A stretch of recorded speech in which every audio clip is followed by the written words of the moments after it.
सभी प्रिय विद्यार्थियों का जेपीएससी की डिजिटल स्टडी में एक बार पुनः स्वागत है।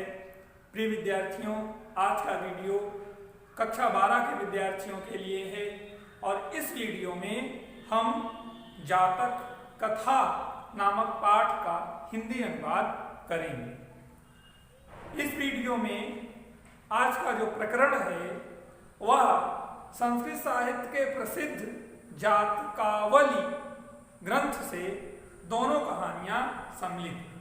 अर्थात हमारे पाठ में जो दो कहानी पढ़नी है, उलूक जातकम और नृत्य जातकम। जातक का मतलब जीव, ना तो जातक कथा में जीव जंतुओं, पशु पक्षियों, विशेषकर पक्षियों से संबंधित कहानियां हैं और वास्तविक हैं। इसमें सिर्फ काल्पनिकता ही नहीं है, वास्तविकता के रूप में एक कहानी के द्वारा हमें शिक्षा प्रदान की गई। तो उलूक जातकम, एक पक्षी है उल्लू और दूसरा नृत्य जातकम, नाचने वाला पक्षी मयूर। दोनों कहानियों को जातक कथा नामक पाठ में सम्मिलित किया गया।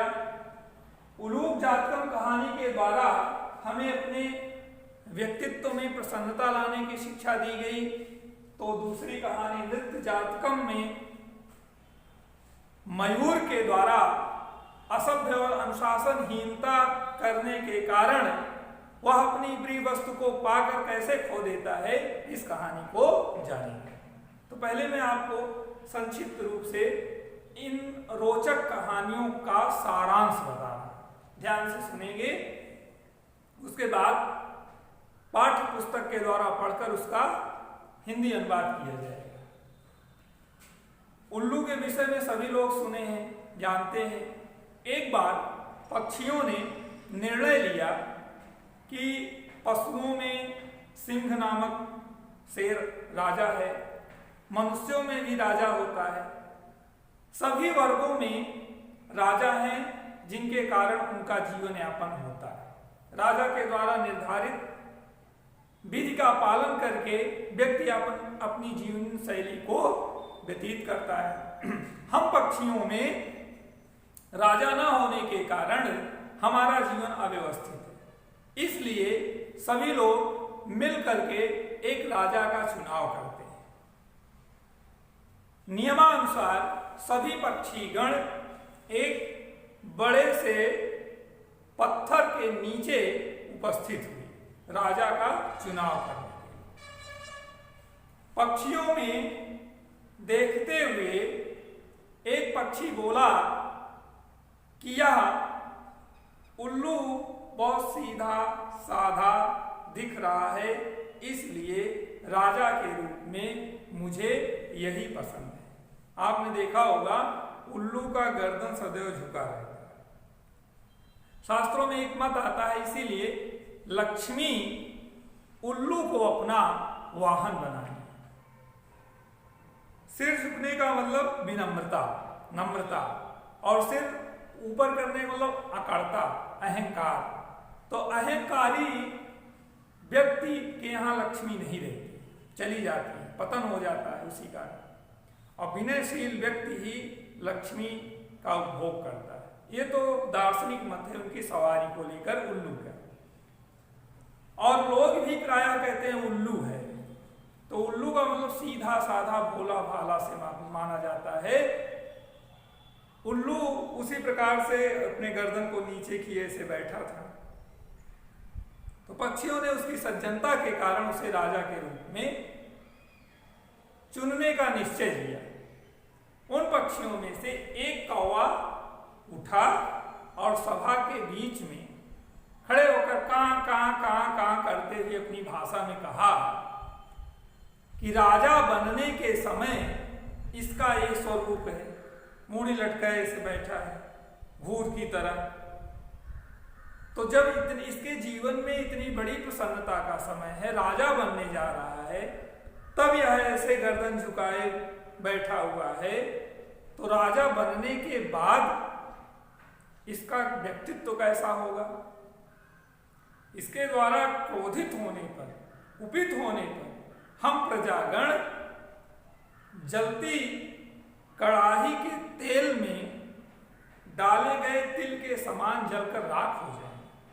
इसलिए मुझे इस प्रकार का राजा नहीं पसंद है, नहीं पसंद है। ऐसा कहकर के कौवा उड़ गया, और जैसे ही कौवा उड़ा वैसे ही उल्लू ने उसको दौड़ा लिया। दुष्ट, नालायक, तुम्हारे कारण आज हम राजा नहीं बन पाए। तो ये इसका दर्शन भी है। जब आप कभी देखें चिड़ियाघर इत्यादि में जाएं, या वैसे भी कभी गौर करें, तो उल्लू और कौवा एक स्थान पर नहीं दिखाई देंगे, और अगर आप देख भी लेंगे तो कौवा भागता हुआ और उल्लू उसको पीछे दौड़ाता हुआ ही दिखाई देगा। इस जन्मजात उनकी दुश्मनी है दोनों। क्यों? क्योंकि समर्थन सबका था। कौवे का समर्थन ना मिलने के कारण उल्लू का राजपद चला गया। तो प्रिय विद्यार्थियों, इस कहानी का मतलब यह हुआ है कि हमें सदैव प्रसन्न रहना चाहिए, व्यक्तित्व में निखार रहना चाहिए, मुस्कुराते रहना चाहिए। If you weep trouble is leave, if you laugh trouble will laugh. यदि हम प्रसन्न रहेंगे, मुस्कुराते रहेंगे, जीवन के संघर्ष अपने आप हो जाएंगे, बंद हो जाएंगे। समझ में आ गई बात ना? उल्लू के कुपित स्वभाव से, ऐसे जैसे देश श्रद्धे घुरमुसाहा बोलते हैं ना, ऐसे करके बैठा था, जिसके कारण उसका राजपद चला गया। तो थोड़ा सा भी ऐसे इंटरव्यू में आज या किसी व्यक्ति से मिल रहे हैं, आप ऐसे मुंह लटकाए बिना मन के ना, मुहावरा है लंबा मुंह होना, अर्थात मुंह लटकाना, निराश होना, इन सब के कारण हमारा व्यक्तित्व प्रभावित होता है। तो इस कहानी का जो मुख्य उद्देश्य है वह ये है कि हमें सदैव प्रसन्न रहना चाहिए, मस्त रहना चाहिए। अब दूसरी कहानी सुने, नृत्य जात। बहुत ही रुचिकर कहानी, और जो भी अपनी शादी उदी में नाचने प्लान बना रहे हैं, कहानी सुन लीजिए, नाचना भूल जाएंगे। नाचने के शौकीन व्यक्ति इस कहानी को जरूर सुने, ठीक है ना? देखना तो अच्छा है, लेकिन नाचने से क्या स्थिति होती है, कहानी को आप सुने। एक बार हंस पोत, पक्षियों का जो राजा था, तो जब वहां पर उल्लू और कौवे ने इस प्रकार की, तो हंस को राजा बनाकर सब लोग वापस चले गए। पक्षियों का राजा हंस हो गया। हंस पोत की एक सुंदर पुत्री थी। उसने अपनी पुत्री को वरदान दिया था कि पुत्री, तू अपने अनुसार अपने वर का चुनाव कर लेना। हंस पोतिका था, जो हंस पोत की पुत्री थी, वह पिता के द्वारा दिए गए वरदान के कारण उसका स्वयंवर रचाया गया, और सभी पक्षीगण आकर के एकत्रित होते हैं। हंस पोतिका पक्षियों के बीच में से वरमाला लेकर के इधर उधर अपने अनुकूल वर का चयन कर रही थी, देख रही थी। तभी सुंदर गर्दन वाले, चित्रों से युक्त पंख वाले मयूर के पास जाती है, और मयूर को देखकर कहती है कि यही मेरा स्वामी हो, अर्थात मैं इसी का वर्ण करूंगी। इतना कहते ही मयूर अभिमान में मदमस्त होकर सभाजनों के बीच अपना पंख उठाकर नाचने लगता है, मस्त हो जाता है। आज भी देखिए शादी विवाह में बहुत लोग दूल्हा भी बने हैं, दुल्हन भी बने हैं, तब भी नाच रहे हैं। असभ्यता है, ठीक है? नाचने गाने का सबका अपना समय है, उस स्थान पर नाचिए गाइए जहां अनुकूलता है, वहां प्रतिकूलता में नहीं। जब वह पक्षियों के बीच में मयूर पंख उठाकर नाचने लगा, तो हंस पोत आदि पक्षीगण बहुत लज्जित हुए, शर्मिंदित हुए, और हंस पोत ने कहा, ऐसे निर्लज्ज पक्षी को मैं कभी भी अपनी पुत्री को नहीं दूंगा, क्योंकि यह समाज में अपने पिता तुल्य लोगों के बीच में मर्यादा का पालन ना करते हुए पंख उठाकर था नग्न अवस्था में नाचने लगा। जब व्यक्ति नाचने लगता है तो उनके शारीरिक अंगों की स्थिति अव्यवस्थित हो जाती है, अमर्यादित हो जाती है। इसलिए मैं इस पक्षी को कभी भी अपनी पुत्री का हाथ नहीं दूंगा। मयूर शर्मिंदित होकर के चला गया। हंस पोत अपने भांजे को अपनी पुत्री देकर के सब लोग वापस आए। तो बना बनाया काम खराब ना। हंस पोतिका को वरदान भी दिया गया था, उसने पसंद भी किया, लेकिन उसकी असभ्यता और अमर्यादा के कारण हंस पोत अपनी सुंदर पत्नी को खो दिया। तो ऐसा सब किसी के साथ ना हो, इसलिए मर्यादित रहें, संयमित रहें, सभ्यता से युक्त रहें। अब कहानी को पाठ्य पुस्तक के द्वारा पढ़ रहे हैं और आपको बता रहे हैं। पहली कहानी है उलूक जातका। ध्यान से सुनिए। अतीत प्रथम कल्पे जनाः एकम अभिरूपम सौभाग्य प्राप्तम सर्वकार पर पूर्णम पुरुषाणाम राजानम अकुर्वन्। अतीत प्रथम कल्प में, ना बीते हुए प्रथम युग में, एक सुंदर सौभाग्यशाली सभी कार्यों से पूर्ण पुरुष को मनुष्यों ने राजा बनाया। चतुष्पदा अक्षन्निपात एकम सिंहम राजानम अकुर्वन्। चतुष्पदा का मतलब जानवरों ने भी मिलकर एक सिंह को राजा बनाया। तथा शकुनिगणा, शकुनिगणा मतलब पक्षीगण, हिमवत प्रदेशे एकस्मिन् पाषाणे सन्निपत। तब पक्षीगण एक बड़े से पर्वत के नीचे एकत्रित होकर कहते हैं कि मनुष्येषु राजा प्रज्ञायते तथा चतुष्पदेषु च। मनुष्यों और पशुओं में राजा होते हैं। अस्माकं पुनः अंतरे राजा नास्ति। मेरे मध्य राजा नहीं है। अराजको वासो नाम ना वर्तते। राजा के अभाव में जीवन यापन करना बहुत दुर्लभ। एको राजस्थाने स्थापित्वा इति उक्तवन्तः। एक को राजा नियुक्त किया जाए। अथ ते परस्परम अवलोकयन्तः एकम उलूकम दृष्ट्वा अयम नो रोचते इति वचन। इस प्रकार पक्षीगण आपस में देखते हुए एक उल्लू को देखे और कहते हैं कि यह मुझे पसंद है। अथ एकः शकुनी सर्वेषां मध्य दशाय ग्रहण त्रिकृत्वम आश्रयवत्। ततः एकः काकः उत्थाय तिष्ठतावत्। उन पक्षियों के मध्य से एक कौवा उठ करके बोला, अस एतस्मिन् राज्याभिषेक काले, इस राज्याभिषेक के समय, एवं रूपम मुखम, इसके मुख का रूप देखिए, क्रुद्धस्य च कीदृशं भविष्यत्, क्रोधित होने पर किस प्रकार हो जाएगा, अनेन ही क्रुद्धेन अवलोकितः, इसके क्रोधित होने पर, वयम अहम अवम वयम, हम सब, वयम हम सब तप्त कटाहे, तप्त कटाहे, कटाहे मतलब कड़ाही, जलती हुई कड़ाही में प्रक्षिप्त तिला, प्रक्षिप्त का मतलब डालना, तिल डाले गए तिल के समान, इव तत्र तत्रयो दक्षामः, जलकर राख हो जाएंगे। ईदृशो राजा मह्यम न रोचते, इस प्रकार का राजा मुझे नहीं पसंद है। न मे रोचते भद्रम वह उलूक अभिषेचनम आक्रुद्धस् मुखम पश्य कथम क्रुद्धो भविष्यति। अभिषेक के समय इस प्रकार के राजा का मुख देखो, क्रोधित होने पर किस प्रकार हो जाएगा, इसलिए इस प्रकार का राजा मुझे नहीं पसंद है, नहीं पसंद है, ऐसा कह करके उड़ गया। स एव उक्त्वा मह्यम न रोचते मह्यम न रोचे इत बिरुवन आकाशे उत्पतत। बिरुवन आकाश, बिरुवन का मतलब उड़ना, आकाश में उड़ गया कहते हुए। उलूको अपि उत्थाय, उलूक भी उठा। एनम अनुधावत, अनुधावत पीछे पीछे दौड़ने लगा। तत् आरभ्य तो, तब से सहतौ, तो का मतलब उन दोनों के मध्य, अन्य उन्य वैरिणौ जातौ, शत्रुता हो गई। शकुनया अपि सुवर्णहंस राजानं कृत्वा आगम। पक्षियों ने सुवर्णहंस को राजा बनाकर वापस चले, क्योंकि राजा तो बनाना ही था। तो देख लीजिए, बनी बनाई बात, राजा जैसे पद को प्राप्त करके बहुत श्रेष्ठ समझ लीजिए। सिविल सर्विसेज या वैसे भी सब में अब इंटरव्यू होता है, और इंटरव्यू आईएएस का है, आपने रिटन तक बहुत अच्छा अंक प्राप्त किया, और साक्षात्कार जिसमें व्यक्तित्व की प्रधानता देखी जाती है, प्रेजेंट ऑफ माइंड आदि चेक किया जाता है, बॉडी टेम्परेचर, आई कांटेक्ट, ये सब हमारे व्यक्तित्व को डेवलप करते हैं। और उसमें अभाव मिला तो रिटन में 100% मार्क्स लेकर के भी आप नीचे आ जाए, सिलेक्शन नहीं होगा। क्यों?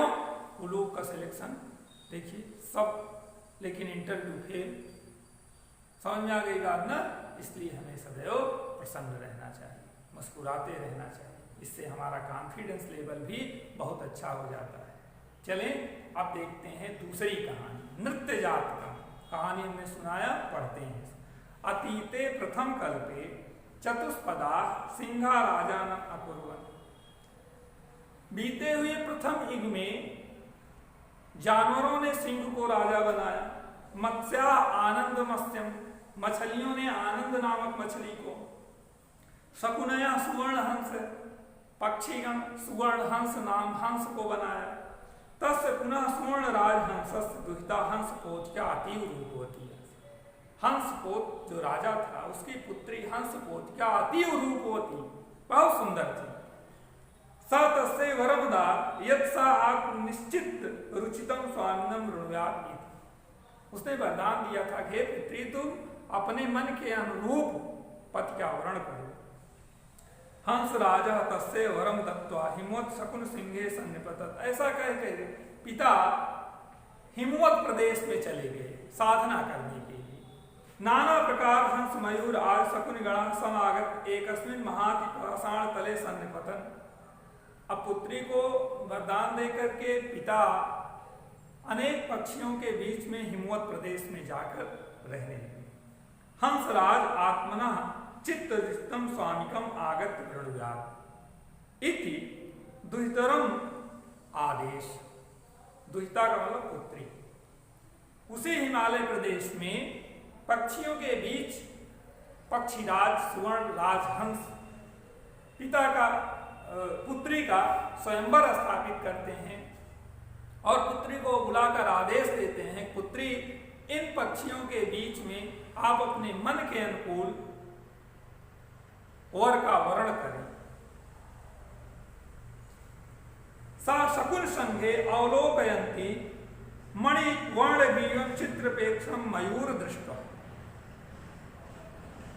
सा का मतलब वह शकुन संघे अवलोकयंती, पक्षियों के मध्य पक्षियों को देखते हुए मणिवर्ण वीर्यं चित्रपेक्षम मयूरम दृष्टवा, सुंदर गर्दन वाले चित्र से युक्त मयूर को देखा। अयम में स्वामिकम भवत, और कहा यही मेरा स्वामी हो। इत्तेभास मयूरा अद्यापतावन में बलम न पश्यम, देखो मयूर को अभिमान आ गया, कह रहा है अद्यापितावन में बलम न पश्यम, तुम आज भी मेरे बल को नहीं देखी हो। अति अति गर्वेण लाजान च त्यक्त्वा तावन महता शकुनि संघस्य मध्ये पक्षौ प्रसार नातिर आरब्धवान, पक्षियों के मध्य पंख फैलाकर नाचना आरंभ कर दिया। नृत्यंचा प्रति अच्छन्नो नग्न अभूत, नाचने के कारण उस नग्न हो गया। सुवर्ण राजहंसा लज्जिता, सुवर्ण राजहंस देखकर लज्जित हो गया। अस्ति नयो ही नास्ति ना बर्हाणाम समुत्थाने लज्जा, कहता है नहीं, इसने बाहर भी मर्यादा का पालन नहीं किया। ना अस्मय गतत्रपाय स्वदुहितरम दास्याम इति अकथयत्, मैं इसे अपनी पुत्री नहीं दूंगा, ऐसा बोले। हंसराज तदयो परिषद मध्य आत्मना भगिने आय का मतलब भांजा हंसपोतकाय दुहितरम अदात। हंसराज उसी सभा के मध्य अपने भांजे हंसपोत को अपनी पुत्री देगी। मयूरा हंसपोतिकाम अप्राप्त लज्जिता, मयूर हंसपोतिका को ना प्राप्त कर बहुत शर्मिंदित हुआ। स्थान पलायिता, और स्थान छोड़कर चला गया। हंसराजो अभी हृष्ट मानसा स्वगृहम अगच्छत्, हृष्ट मानसा में प्रसन्न मन से हंसराज ही अपने घर वापस आ गए। बना बनाया काम खराब हो गया नहीं, इसलिए हमें सदैव अनुशासित रहना चाहिए, सभ्यता का प्रदर्शन करना चाहिए, संस्कृतवान बनना चाहिए, क्योंकि हर व्यक्ति सभ्यता संस्कृति को ही महत्व देता है। आप इस भौतिकवादी जीवन में अपनी वेशभूषा, रहन सहन, इन सब पर जरूर ध्यान दें। कहानी का ही एकमात्र उद्देश्य है। वीडियो के सहारे आप कहानी को पढ़ लेंगे, याद कर लेंगे, जीवन में उतार लेंगे। नए वीडियो में नए टॉपिक के साथ हम पुनः मिलेंगे, तब तक के लिए धन्यवाद।